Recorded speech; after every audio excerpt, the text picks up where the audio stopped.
Assalamu алейкум, урматтуу мекендештер. Кудай буюрса бүгүн гинеколог менен сүйлөшөлү деп турабыз. Бүгүнкү подкастыбыз дагы кызыктуу болот деген ишеничтемин. Анткени дал ушул сиздерди кызыктырган ушул аялдардын оорулары боюнча кененирээк маалымат алып бергенге аракеттенмекчимин.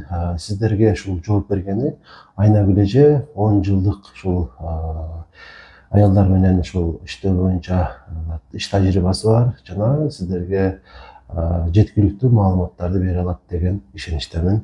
Кош келипсиз. Рахмат. Саламатсыздарбы? Демек, суроолорду баштай берейин. Алгачкы эле суроо мындай болсун. Эң коркунучтуу деп эсептелинген аялдардын бир 3 оорусун санап бериңичи жана алардын алгачкы белгилери кандай болушу мүмкүн? Алгачкы 3 коркунучтуу оору бул азыркы учурда статистика боюнча эсептеп келсек, бул биринчи орунда инфекция, жугуштуу жол менен жугуучу инфекциялар турат. Бул ушул инфекциялар материнский смертностька да алып келип жатат. Бунун алгачкы белгилери бул женский жактагы сырткы интимдик органдан чыгуучу выделение. Бул жашыл түстө болушу мүмкүн, ириң сымал болушу мүмкүн, и зловонный запах болушу мүмкүн да, и ошондой эле зуд, жжение. Кычышат деген. Ооба, кычышуу, ачышуу сезими болот. Экинчи орунда эндометриоз турат. Бул уже гормональный нарушение болуп кетет. Бул учурда айыз циклы бузулат, нарушение болот. Мисалы 28 күндө келүүчү цикл күндө келиши мүмкүн. Же болбосо 2 айда 60 күндө бир келиши мүмкүн. Же болбосо бир келгенде крачение болуп көп кан кетип калышы мүмкүн да. Ооба. Үчүнчү орунда эми негизи эле булар алгачкы эле орунда турат. 3 орун айтайын мен сизге. Үчүнчү бул жатымдын моюнчасынын рагы. Рак шейки матки деп коебуз. Бул ошол ВПЧ, вирус папиллома человека деген вирус бар, ошолор алып келет. Буну обязательно цитология анализинде аныктайбыз. Изилдөөдө ооба, осмотрда билинет. Демек, ушул оорулар эң коркунучтуулар деп эсептелет экен. Жана сиздер тараптан суроолор болсо, комментарийге кызыктырган ушул гинекологиялык суроолоруңуздарды жазып койсоңуздар болот. Кийинки суроо мындай болсун. Негизи бул бир жагынан гинекологиялык, бир жагынан эндокринологиялык дагы суроо болуп калат. Эми баары бир ушул аялдарды дарылаган учурда гормон назначение алышыбызга туура келип калат да. Ушул гормондор аялдар үчүн семиртпөбү сиздин оюңуз? Кээ бирки гинекологияда кээ бирки оорулар бар. Ал ооруларды биз обязательно гормон назначение кылабыз да. Гормондор дагы өзүнчө түзүлөт, мындай бөлүнөт да, подразделение болупчу. Кээ бирки гормондор организмден жидкость чыгарып берет. Кээ бирки гормондор болсо жидкость чыгарбайт, скопление кылып берет да. Ошол гормондор ошо семирткенге тоскоолдук берип калат. Азыркы заманда, азыр жакшы жашоодо жашап жатабыз. Кудай көп эле гормондорду жидкость чыгарып берет. Ошон үчүн көп эле гормондор азыр семиртпейт.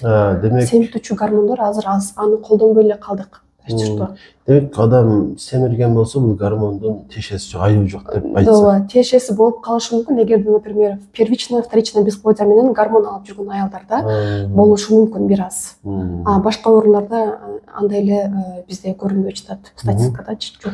Көп эле бейтаптарда ушундай айызга байланыштуу бир эмелер болот да. Көйгөйлөр, мисалы үчүн ооруп келет деп айтат. Кээ бирлери узагыраакка чейин келет деп айтат. Ошого бир топтоштуруп айта турган болсок, идеалдуу айыз өзү кандай болуш керек? Мөөнөтү дегендей кандай? Айыз циклы деген бул ушу менструальный циклды айтпайбыз биз туурабы? Бул менструация өзү нормада 24 күндөн баштап 38 күнгө чейин, азыркы протоколдо ошондой 24 күндөн баштап 38 күнгө чейин келсе нормалдуу айыз болуп эсептелет да. Ошол айызда, например, 3 күндөн баштап 7 күнгө чейин келиш керек. 10 күн келбеш керек, 2 күн келбеш керек да. Ошол аралыкта 180 мл кан кетирүү бул тоже норма болуп эсептелет да. Например, аны кантип эсептейбиз? Мисалы, ушул айда келген числодон баштап кийинки айдын келген числосун экөөнүн ортосун эсептеп көрсөк, 28 күн, 30 күн, 35 күн болуп эсептелет да. Ошол бизге норма болот да.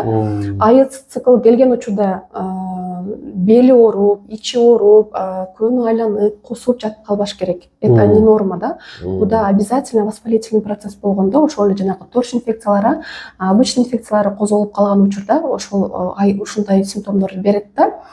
Бели ооруп болушу мүмкүн, бир аз эле талып эле оорутса биз нормага айтышыбыз эсептейбиз, мүмкүн. көп урбаш керек. Көп урбаш керек. И Анан- обильное кровотечение болбош керек. Анан эркектер үчүн дагы да, мисалы эми мен билем ушул аялдарда ушул айыз келген учурларда мүнөзү бир аз өзгөрүп, бир аз ачуулуу болуп калат да.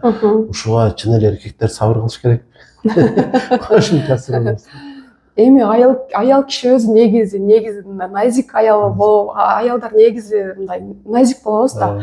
Ушул учурда бир айда бир ушул эркектер күйөөлөрү колдоп, жардам берип койсо аябай жакшы болот, потому что это все наши гормоны, прогестерон, эстроген өзүнчө фазалар болот да, менструальный циклда фазалар болот. Ар бир фазада ар бир гормондун өзүнүн ролу болот да. Ошол сымал эле аял киши дагы настроениялары өзгөрүп турат, таттуу жегиси келип кетет, уйкусу келип кетет. Ошол моментте жолдоштору поддержка кылып, үй ишине, тамак ашына бир аз көңүл көтөрүп гүлдөрдү алып келип берсе, бул наоборот лучше болот аялгачы. Андан жакшы болот дең. Да. Сонун жооп болду. Эми жанагы выделение боюнча сурайынчы. Ушул выделение нормада дагы келеби өзү? Болобу ушундай нерсе? Ооба, выделение нормада келиш керек. Өзү негизи бул нормада дегенде бул жыты жок, мындай прозрачный цветте келиш керек да. И ошол фазага карап келиш керек да. Мисалы, менструальныйда фазада 4 фаза болсо, ошого карап келиш керек. Күндө келгенде ошо норма эмес. Норма эмес. Ооба. Анан жыты жок болуп жакшы келсе. Жыты жок, прозрачный болуш керек. Ушул жерден дагы кыздарыма суроо. Демек, негизи ар бир эле медицинанын тармагы кызыктуу, айрыкча гинекология деле кызыктуу. Анан чындыгында эми эркек адам болгон үчүн мындай жалоптор эркекте болбойт да, ошого суроо түзүш бир аз кыйыныраак болот экен, ошентсе да аракет кылып. Негизи эле аял кишилер, мен билгенден 11-12 жаштан баштап айыз келет го. Оору болбосо деле, бир гинекологиялык көйгөй болбосо деле, аял кишилер канча жаштан баштап гинекологко өз алдынча бир көрүнүп турушу керек? Жакшы суроо. Көп негизи көп эле апалар кыздарыны ошо турмушка чыгаардан алдын келип көрсөтөт бизгечи, же болбосо кыз балдар өздөрү келип турмушка чыгып аттым эле, бир көрүнүп коеюн деген кыздар көп да. Бул өтө жакшы нерсе да. Бирок мен апаларга, жаш эмелерге айтат элем, кичинекей возрастта да көрсөтүш керек. Эгерде кыз кичинекей жаш балдарда сист болуп калышы мүмкүн да. Гигиенаны сактабай калган энелер болот да. 2 жаш болобу, 3 жаш болобу, неважно. Гинекологдон өтүп койгон бул өтө туура нерсе болот. Туура нерсе, жакшы болсо. Жаш бала кезинде келечеги үчүн баланын. Ооба, көрсөтүп койгон бул туура. Бул ар бир нерсенин биз профилактикасын алсак жакшы да. Профилактикасын алсак биз утабыз наоборотчу. Ооруп калган учурда көрсөтүп калсак, бул процесс длительный болуп калат да. Башка мисалы ата-энесиге деле иштен калып калышы мүмкүн, расходдор көп кетип калышы мүмкүн. Ошон үчүн ар бир нерсенин теги эле мындай негизи медицинада сактанып жүргөн жакшы. Профилактикасын алганыбыз жакшы. Сактанып жүргөн жакшы. Анан эми аялдарда негизинен ушул тукумсуздукка алып келиши мүмкүн болгон олуттуу бир 2-3 себепти көрсөтө аласызбы? Мына ушулардан көп жабыркап чыгат деп. Тукумсуздукка алып келген бул специфический жана не специфический инфекциялар. Буну биз тоготпойбуз, көп элдер тоготпогон менен бул менен көп эле кыздар страдают. Анан эндометриоз и поликистоз яичников. Ушул учуру көбүнчө алып келет. Көбүнчө алып келет оорулардан экен да. Анан мен өзүм именно мына цитомегаловирус, герпес дегендергечи анализ жазбайм. Анан ушул вирустар дагы ушул тукумсуздукка чын эле тиешеси барбы, же макул тиешеси деле жок болсо деле баягы кош бойлуу болгондо баланын түшүшүнө себеп болобу чын эле ушул вирустар? Бул вирустар өзү негизи бизде жашайт да. Бул организмде жашачу инфекциялар, бирок бул вирустар бир иммунитет түшүп калганда, иммунитет түшүп кетсе, бир катуу стресс болсо, депрессия болсо, же бир биздеги жанакы хронический оорулар козголуп калганда, бул өзү мындай ойгоно баштайт да. Ошол учурда эгер аял киши кош бойлуу болуп калган болсо, бойуна түшүрүп калышы мүмкүн, замершая беременность болуп калышы мүмкүн да. Ошон үчүн жана эле айттык го, планирование депчи. Бар жокту профилактикасын алган жакшы да. Ошол эле учурда кыздар, даже эркектер тойдон алдын планировка кылып туруп, семьясына тиешелүү анализдерди тапшырып, органдарды текшерип турса өтө жакшы да. Мындай дени сак үй бүлөдөн дени сак бала төрөлөт дегендей да. туура. Сонун жооп болду.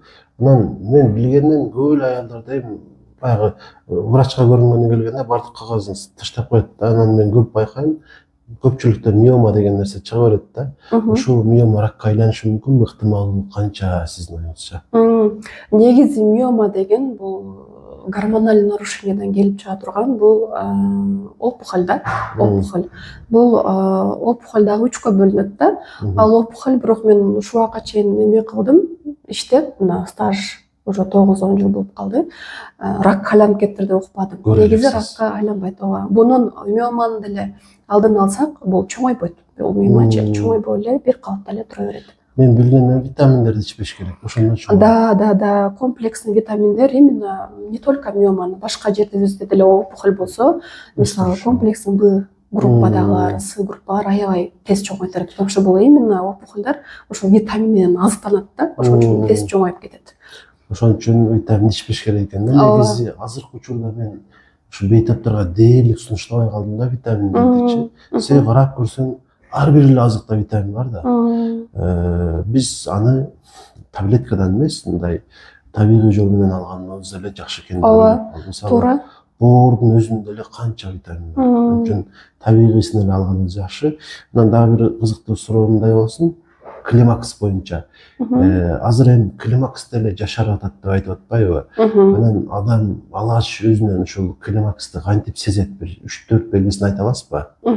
Хорошо. Климакс чындап эле жашарды. Климакс жашарды, переходный возрасттагы эрте жетилген кыздарыбыз аябай көп. 9 жашта уже менархия деп коебуз. Биринчи менструация келген менархия деп коебуз. Ошо биринчи менструациясы келген кыздар көбөйдү. Климакс айындагы аялдар көбөйдү.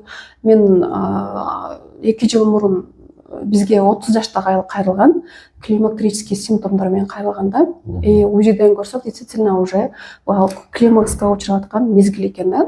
Бул эми жанагы туура эмес тамактануудан эле келип чыгат да. Туура эмес тамактануу, жанагы эле биздин стресс, депрессиялар, жанагы эле биздин үйдөгү түшүктөр, планирование кылбай эле төрөгөн, катар төрөгөндөр, ошолордон эле келип чыккан бул климакс да. Азыр эң чоң жашарганы 30 жашта көрдүм мен. 30 жашта. Анан 4 симптомдору бул бат деле чарчай берет. Бат чарчап калат, настроениясы түшүп калат, мындай оор сөздү деле, жеңил сөздү деле көтөрө албай калат да. Тердейт, настроениясы түшөт, анан менструациядан нарушение болот. Анан уйкусу азайып калат. Кээде наоборот көбөйүп кетет. Да. Демек, баарыңыздарга түшүнүктүү эле болду деп ойлойм. Байкап көрүңүздөр, бирок ушул эле белгилер таптакыр башка эле бир маселеге деле тиешелүү болушу мүмкүн. Сөзсүз эле мен климакс болупмун деп ойлобоңуздар. Мен эми ошол учурда албетте гинекологко бир көрүнүп коюш керек. Дагы бир акыркы суроо болсунчу менен. Аденомиоз, эндометриоз экөөнүн окшоштук айырмасы барбы? Ооба, айырмасы бул эндометриозда ошол ички баягы эндометрий разрастание боло берет да. Бул разрастание бул кишечникке бурушуп өтүп кетиши мүмкүн да. Аденомиозда болсо ошол эле өсүмтүлөр миометрийге, бул мышечный слой болот. Матканын эң калың слой болот да, ошо мышечный слойго эле өсүп барат да. Экөөдө ушундай различие. Демек эндометриоз жаманыраак да баары бир. Эндометриоз ооба кооптуураак, аял кишинин ден соолугуна кооптуураак. Сизге ыраазычылык билдирем. Жакшы жоопторду бердиңиз. Кудай буюрса сиз менен жакын күндөрдө дагы маектешебиз деген үмүттөмүн. Анан сизди издегендер болушу мүмкүн бул видеодон кийин. Ошого өзүңүздүн телефон номериңизди бир 2 ирет айтып койсоңуз, байланышып сизден кеңеш алганы. Мен азыркы учурда Кыргыз-Индийский клиникасында иштеп жатамын. Номерим астына жазып койсоңуз болот. 771 менен 130890. Сурооңуздар болсо кайрылсаңыздар болот. Инстаграм баракчам дагы бар. Ошол жактан деле дайреге кайрылсаңыздар жооп беребиз, Кудай кааласа. Сиздин эмеңизди ошол видеону чыгарып атканда кошуп жазып коем. Инстаграм баракчаңызды. Кудай буюрса дагы өдөдө айтып өткөнүмдөй жакын күндөрдө дагы бир маек кылабыз. Ошого сиздер сөзсүз түрдө өзүңүздөрдүн кызыктырган суроолоруңуздарды жазыңыздар.